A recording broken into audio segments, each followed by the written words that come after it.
আলাইকুম।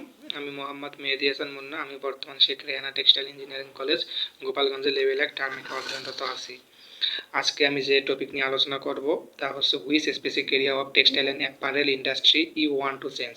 মানে আমি টেক্সটাইল এবং অ্যাপারেল শিল্পের যে নির্দিষ্ট ক্ষেত্রটি পরিবর্তন করতে চাই সেই সম্পর্কে আমার মতামত।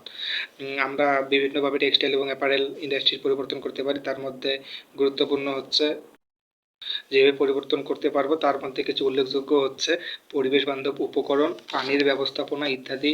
এছাড়াও শক্তির দক্ষতা, বজ্র পদার্থ কম করা বা হ্রাস করা, সরবরাহ চেইনের স্বচ্ছতা এবং গ্রাহক সম্পৃক্ততা। কিছু কিছু গুরুত্বপূর্ণ কাজে উদ্যোগ এবং উদ্বেগ সৃষ্টি করলেই ভালো কিছু পাওয়া সম্ভব। তার মধ্যে পরিবেশ বান্ধব উপকরণের মধ্যে টেকসই এবং বায়োডিগ্রেডেবল উপকরণের ব্যবহারকে উৎসাহিত করা, যেমন জৈব তুলা, বাঁশ এবং পুনর্ব্যবহৃত ফাইবার টেক্সটাইল উৎপাদনের পরিবেশগত প্রভাব উল্লেখযোগ্যভাবে কমাতে পারে। এছাড়াও পানির যে ব্যবস্থাপনা, রঞ্জন ও সমাপ্তির প্রক্রিয়ায় পানি ব্যবহারের পরিমাণ কমানোর জন্য প্রযুক্তি এবং পদ্ধতি বাস্তবায়ন করা অত্যন্ত গুরুত্বপূর্ণ।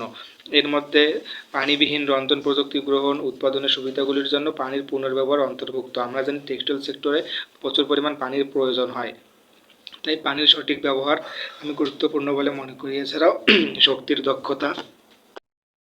দক্ষতা উৎপাদন প্লান্টে নবায়নযোগ্য শক্তির উৎসে রূপান্তর করা, শিল্পে কার্বনের ফুটপ্রিন্ট কমাতে সাহায্য করতে পারে। সৌর বা বায়ু বা অন্যান্য নবায়নযোগ্য শক্তির উৎসের ব্যবহারকে উৎসাহিত করা আরও টেকসই কার্যক্রমের দিকে নিয়ে যেতে পারে। এছাড়াও বজ্র পদার্থ হ্রাস করা, যেমন সার্কুলার ইকোনমির নীতিগুলি গ্রহণ করা, যেমন দীর্ঘস্থায়ী মেরামতযোগ্য এবং পুনর্ব্যবহারযোগ্য ডিজাইন করা টেক্সটাইল বজ্র কমাতে সাহায্য করতে পারে। ব্র্যান্ডগুলি ব্যবহৃত পোশাক পুনর্ব্যবহার বা আপসাইকেল করার জন্য গ্রহণযোগ্য প্রোগ্রাম বাস্তবায়ন করতে পারে। এসব নিয়ে আমাদের ভাবা। এছাড়াও সরবরাহ চেইনে স্বচ্ছতা বাড়ানো গ্রাহকের তথ্যভিত্তিক সিদ্ধান্ত নিতে সাহায্য করে বা সহায়তা করে এবং ব্র্যান্ডগুলিকে নৈতিক অনুশীলন গ্রহণে উৎসাহিত করে। এর মধ্যে উপকরণের উৎস ট্র্যাক করা এবং উৎপাদন প্রক্রিয়ায় ন্যায়সঙ্গত শ্রম অনুশীলনে নিশ্চিত করা বা অন্তর্ভুক্ত করা।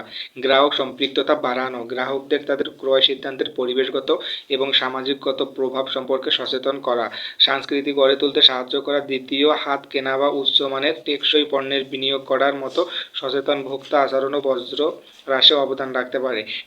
টেকসই উৎপাদন প্রক্রিয়ার উপর ফোকাস করে টেক্সটাইল ও অ্যাপারেল শিল্প তার পরিবেশগত প্রভাব উল্লেখযোগ্যভাবে কমাতে এবং ফ্যাশনের প্রতি আরও নৈতিক ও দায়িত্বশীল দৃষ্টিভঙ্গি প্রচার করতে পারে।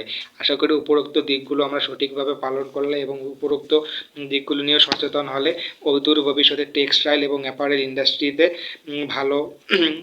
ভালো করা সম্ভব বলে আমি মনে করি। ইনশাআল্লাহ। আসসালামু আলাইকুম, ধন্যবাদ।